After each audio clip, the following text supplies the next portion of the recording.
Olá, estamos aqui de volta para dar continuidade à nossa aventura com a ondulatória e nós já vimos aí várias coisas legais. Nós falamos sobre ondas transversais, longitudinais, ondas eletromagnéticas e ondas mecânicas. Falamos sobre frequência, período, comprimento de onda e velocidade de propagação. Uma afirmação muito importante sobre ondas que nós vamos fazer e deixar guardado nesse momento é a seguinte: a velocidade de propagação de uma onda, de propagação, só depende do meio. A velocidade de propagação de uma onda, só depende do meio, beleza? Então é o meio de propagação que vai determinar se a onda é mais rápida ou mais lenta. Então isso traz para a gente espaço para a gente falar sobre os principais fenômenos que ocorrem com as ondas. Porque imagina o seguinte, imagina que você tem uma onda se propagando numa corda. Essa corda está ali amarrada na parede. Então a onda está se propagando na corda e está chegando perto da parede. O que vai acontecer no momento em que essa perturbação chegar na parede? Ela pode arrebentar a parede, porque ela vai fazer uma força ali e joga tudo para cima? Pode, mas normalmente a corda vai estar amarradinha na parede e ela não vai ser intensa o suficiente para destruir a parede. Então, para onde vai a energia? Veja, se essa corda está realmente amarrada, presa na parede, é como se a parede, pela terceira lei de Newton, na hora de ser puxada para cima, fizesse uma força na corda para baixo e devolvesse para a corda a mesma onda, só que se propagando no sentido oposto e com a fase invertida. Fase, essa palavrinha nova para a gente no dia de hoje. Então, esse fenômeno nós chamamos de reflexão. E não é um tipo de reflexão qualquer, é reflexão com inversão de fase. Isso aqui é muito comum em ondas mecânicas, quando você tem uma onda que vai se propagar e ela vai encontrar um obstáculo, beleza? O mesmo acontece com o som. Você está numa sala e o som está se propagando, né, o som da sua voz, ele bate na parede e volta, você escuta aquele eco, aquela reflexão do som, beleza? Então isso aí, o nome técnico é reverberação, mas vamos falar disso no futuro. Então a reflexão de uma onda, ela pode ocorrer dessa forma com inversão de fase, e ela pode ocorrer também, vou sumir daqui, sem inversão de fase. Por exemplo, imagina que você tem essa corda em cima de uma mesa, e aí você, em vez de amarrar ela na parede, você deixa um anelzinho ali, ó, e deixa ela presa num palito, ó. Super artificial, né, velho? Mas, enfim, é o exemplo mecânico que eu tenho. A onda vai se propagar, na hora que ela chegar nessa parte em que a ponta da corda está solta, ela vai oscilar e vai voltar no sentido oposto, sem inversão de fase, beleza? Então, você tem reflexão com inversão de fase, ou você pode ter também a reflexão sem inversão de fase. Sem inversão de fase. Veja que, nos dois casos, a velocidade de propagação da onda é sempre a mesma. Por quê? Porque quando a onda se reflete, ela se mantém no mesmo meio. E nós dissemos que a velocidade de propagação de uma onda só depende do meio. Então, se a onda está o tempo inteiro no mesmo meio, ela está o tempo inteiro com a mesma velocidade. Então, a onda vai instantaneamente começa a se propagar no sentido oposto. Beleza? E se você fizer experiência para ver, é praticamente assim que acontece mesmo, cara. Praticamente não existe perda de tempo aí nesse processo de ida e volta. É só realmente o meio absorvendo energia e gerando a onda de volta para te jogar ali, né, retornando ao meio. Beleza? Então, esse primeiro dos fenômenos que a gente viu aqui tem um nome, não preciso nem dizer porque eu já falei o nome. O nome desse fenômeno é reflexão. E ele ocorre quando uma onda encontra um obstáculo intransponível, um obstáculo através do qual ela não consegue passar. No entanto, a gente pode ter a onda se propagando num meio e indo para um segundo meio. Isso também pode acontecer.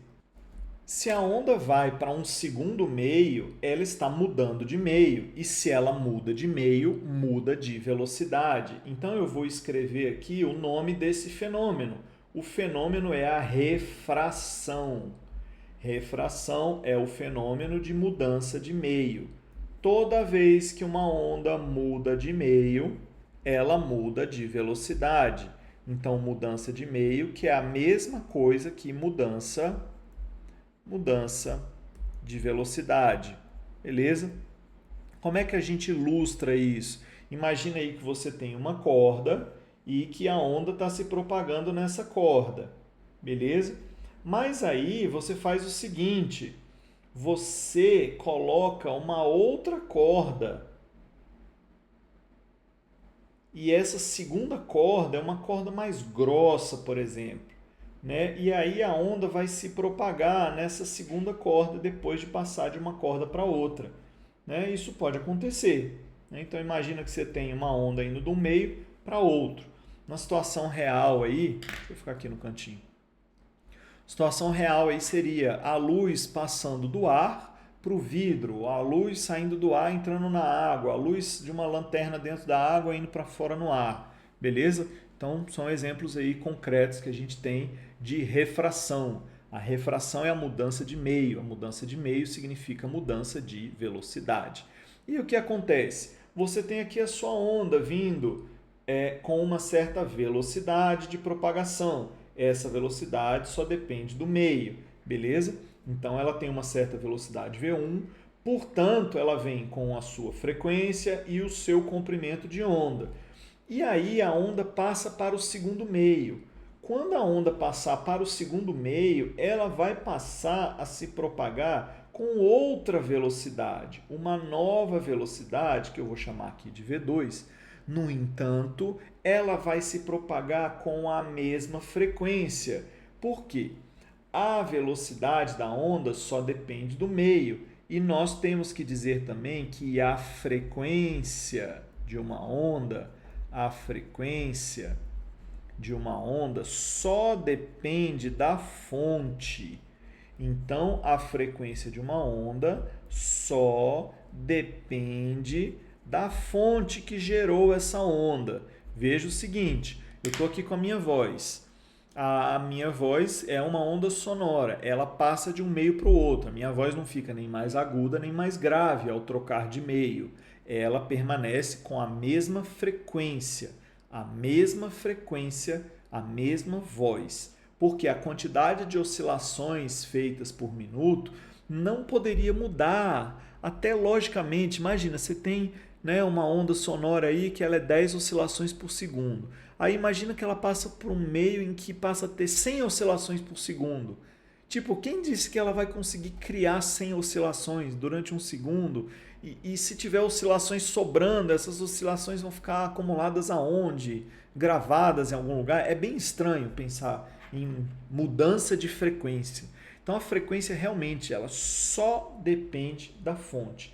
E aí nós temos uma consequência muito interessante aqui, que quando uma onda muda de meio, dado que a frequência não muda e a velocidade muda, então muda o comprimento de onda, beleza? A formulazinha que a gente viu, que é a fórmula aí da ondulatória, vinha da ideia de que velocidade é distância sobre tempo.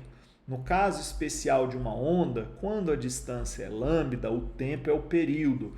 E o inverso do período é a frequência. Então, V igual a lambda F. Veja o que essa fórmula nos diz. Se você tem a frequência sempre a mesma, se você tem frequência constante e você tem velocidade e comprimento de onda variando, se a velocidade aumenta, o comprimento de onda aumenta. Se a velocidade diminui, o comprimento de onda diminui. São grandezas diretamente proporcionais. É óbvio que eu não sei isso de cor. toda vez eu escrevo a fórmula e toda vez eu me pergunto se o comprimento de onda aumenta ou diminui, observando a fórmula. Beleza? Vamos ver isso acontecendo aí num exercício concreto? A figura a seguir mostra esquematicamente as frentes de ondas planas geradas em uma cuba de ondas em que duas regiões, nas quais a água tem profundidades diferentes, são separadas por uma superfície imaginária S. As ondas são geradas na região 1 com frequência de 4 Hz e se deslocam em direção à região 2. Tá, vou anotar esses dados aqui para a gente não se perder. Então, a gente tem a frequência de 4 Hz. E as ondas estão saindo da região 1 para a região 2, em que eu estou imaginando aí que existe uma diferença aí no modo em que a onda se propaga devido à profundidade. Beleza? Os valores medidos no experimento para as distâncias entre duas cristas consecutivas. Distância entre duas cristas consecutivas. O nome disso é comprimento de onda. Beleza? O comprimento de onda na região 1, 1,25 centímetro. O comprimento de onda na região 2, 2 centímetros. Beleza? Com base nessas informações na análise da figura, pode-se afirmar o seguinte. Número 1. O experimento ilustra o fenômeno da difração de ondas. Isso aqui não é difração, isso aqui o nome é refração. Refração é o fenômeno de mudança de meio. A onda está mudando de uma região para outra e ao mudar de uma região para outra, ela está mudando de velocidade. Por que eu sei que ela está mudando de velocidade? Porque velocidade é distância sobre tempo. No caso em que a distância é lambda, o tempo é o período e o período é o inverso da frequência. Então, a velocidade de uma onda é dada por lambda vezes f. Beleza? Se a velocidade da onda é dada por lambda vezes f e a frequência não muda, quanto maior a velocidade, maior o comprimento de onda. Quanto menor a velocidade, menor o comprimento de onda. No meio 1, eu tenho o comprimento de onda igual, ele falou aí para mim o valor do comprimento de onda. Eu tenho na região 1 o comprimento de onda igual a 1,25 metro. Então, vou escrever isso aqui. Comprimento de onda na região 1, 1,25 metro.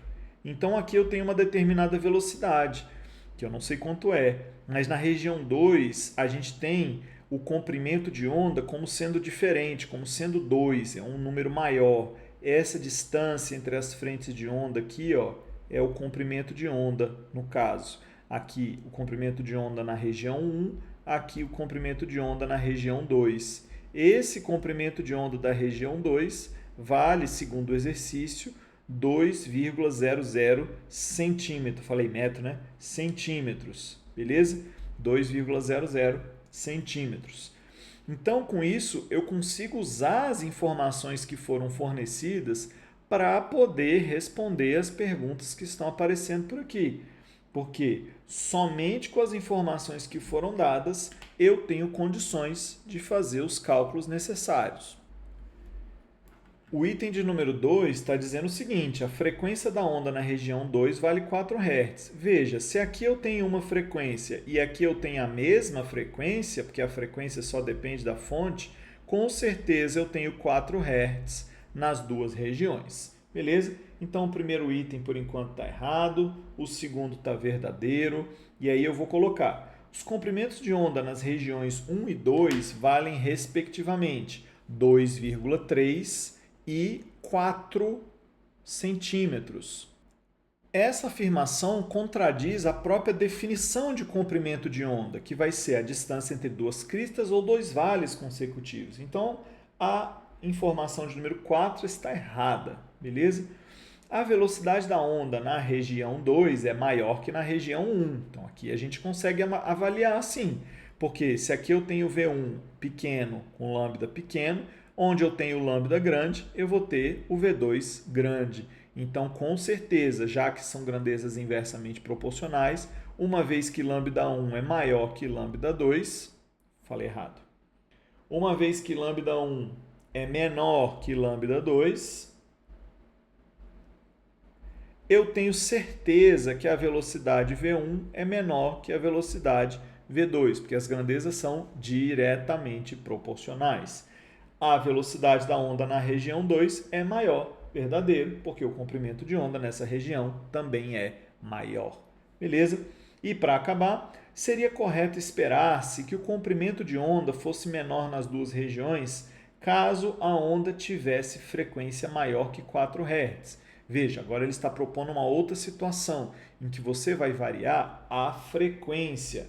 Então vamos avaliar a equação de novo. Ora, se V é lambda F, imagine o seguinte, uma mudança na frequência faria, por exemplo, no meio 1, eu ter o seguinte, frequências mais altas, comprimentos de ondas pequenos no mesmo meio. Então, eu tenho essas grandezas como inversamente proporcionais em um mesmo meio. Então, a gente tem para o meio 1, realmente o aumento da frequência diminui o lambda 1, porque o V1 só depende do meio, beleza? Fazendo a análise na região 2, se eu estou analisando somente a região 2, o aumento da frequência realmente diminui o comprimento de onda na região 2, porque a velocidade só depende do meio. Então, o número 16 vai ser uma afirmação correta. Vou ler de novo para confirmar. Seria correto esperar-se que o comprimento de onda fosse menor nas duas regiões, caso a onda gerada tivesse frequência maior que 4 Hz. Verdadeiro por tudo que nós afirmamos até agora. Agora, imagine que você tem a situação em que uma onda está se propagando num determinado meio e aí ela vai encontrar uma outra onda que está se propagando nesse mesmo meio. Então, imagina uma cordinha em que alguém perturbou essa corda de um lado e alguém foi lá e perturbou a corda do outro. E essas duas frentes de onda vão se encontrar. Uma coisa que é interessante que a gente tem aqui é um fenômeno que nós chamamos de interferência. E a interferência tem que ser diretamente associado com o que nós chamamos também de independência. Cada onda, cada perturbação é independente na sua propagação. No entanto, no local em que duas ondas se encontram, elas podem interferir. Se você tem duas ondas que estão se encontrando em fase, a gente vai dizer que essa interferência é uma interferência construtiva. A interferência construtiva, a interferência construtiva ocorre somente no local do encontro, somente no instante do encontro, e depois do encontro as ondas seguem seu caminho como se nada tivesse acontecido. Então, se eu tinha aqui a onda 1 vindo para o lado de cá e a onda 2 indo no sentido oposto, aqui eu tenho uma certa amplitude, aqui eu tenho outra amplitude e no momento em que elas se encontram, eu tenho a soma das amplitudes. E isso faz que nesse instante, e somente nesse mínimo instante, as duas ondas se encontrem e se somem. Depois, a onda 1 vai seguir o seu caminho para cá, com a sua amplitude A1, como ela já tinha antes. A onda 2 vai seguir o seu caminho para lá, com a sua amplitude A2, como ela já tinha antes. Beleza? No entanto, pode acontecer, deixa eu sair daqui, no entanto, pode acontecer de você ter ondas que vão se propagar no sentido oposto, vão se encontrar, no entanto, são ondas que estão aí em oposição de fase, ou seja, uma onda está tentando puxar a corda para cima e outra está tentando puxar a corda para baixo. E isso pode provocar um fenômeno que nós chamamos de interferência destrutiva. Como é a interferência destrutiva? Você tem uma onda com uma determinada amplitude se propagando numa certa direção. Uma outra onda com outra amplitude se propagando na direção oposta, beleza? No sentido oposto. E aí, na hora que essas duas ondas se encontram, o que você vai ter é a subtração das duas ondas. Essa subtração será chamada aí de interferência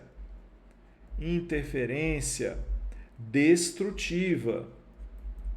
Ou seja, exatamente no ponto de encontro, exatamente no local, e somente naquele local e naquele instante, as ondas vão se sobrepor, fazendo a redução, a diferença da amplitude entre as duas.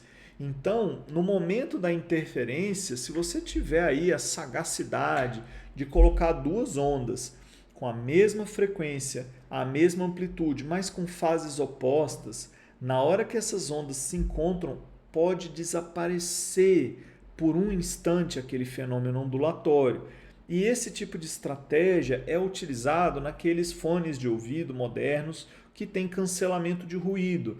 Então, o que ele faz? Ele tem um microfone que pega o som daquilo que está acontecendo no ambiente, processa e gera esse som dentro do seu ouvido pelo alto-falante junto com a música.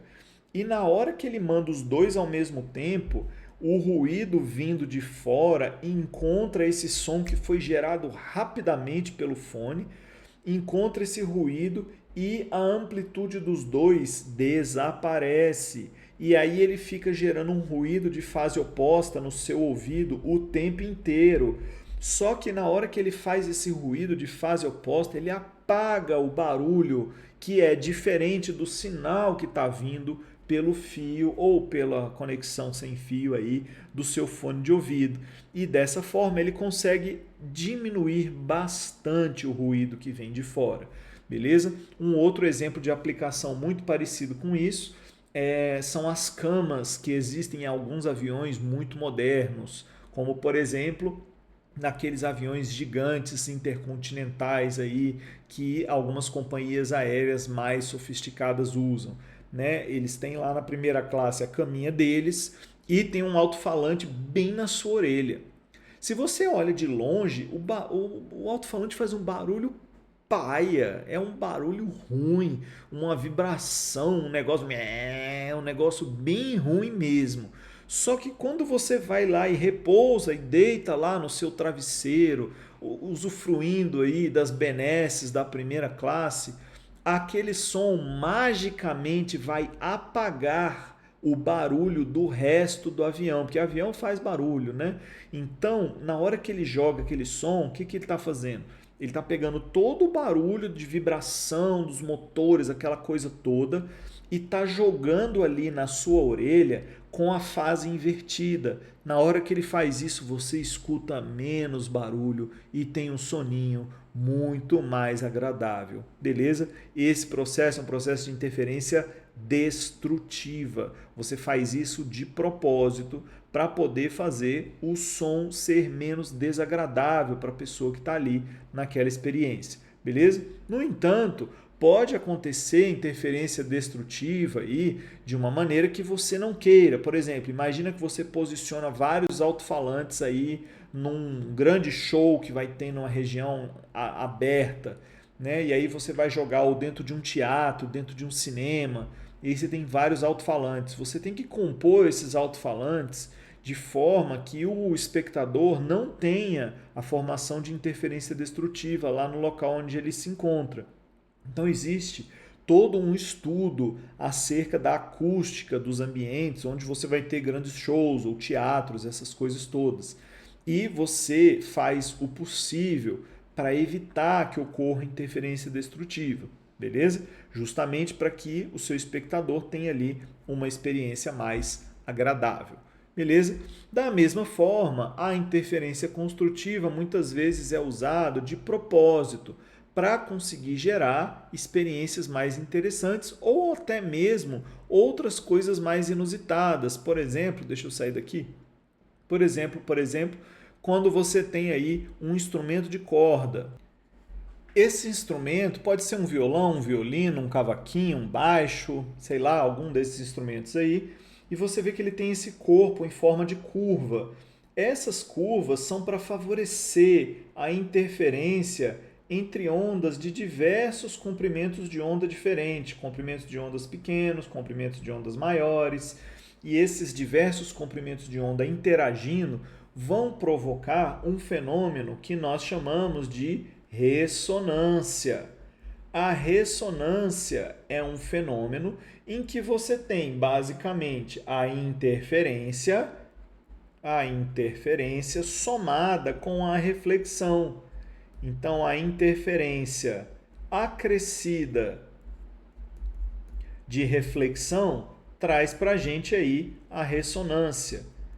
Então, você tem nesse instrumento o som reforçando o próprio som. Por isso que essa caixa de ressonância, vai acabar fazendo o som produzido no final ficar muito mais intenso, porque é como se você conseguisse pegar a energia da corda que ela está jogando para o espaço e pegasse ela várias vezes e fosse juntando ali dentro da caixa de ressonância para poder formar um som mais intenso, beleza?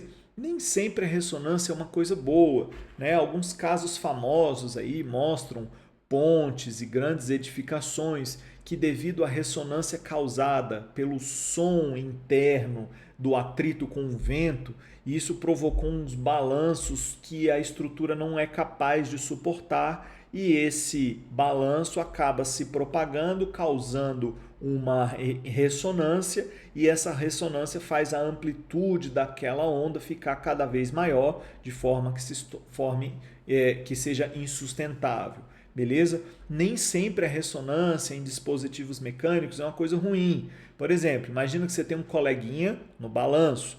Você usa ressonância. Você vai lá, perturba, o coleguinha ele vai e volta. E aí você empurra ele de novo. Você empurra ele na frequência exata que vai fazer a amplitude do movimento aumentar. Porque se você empurrar ele assim, de qualquer jeito, ele só vai ficar se sacudindo ali e não vai balançar mais forte. Para balançar, você precisa esperar ele ir e voltar. E quando ele volta, você perturba de novo. E quando ele volta, você perturba de novo. E tem que ser no momento exato.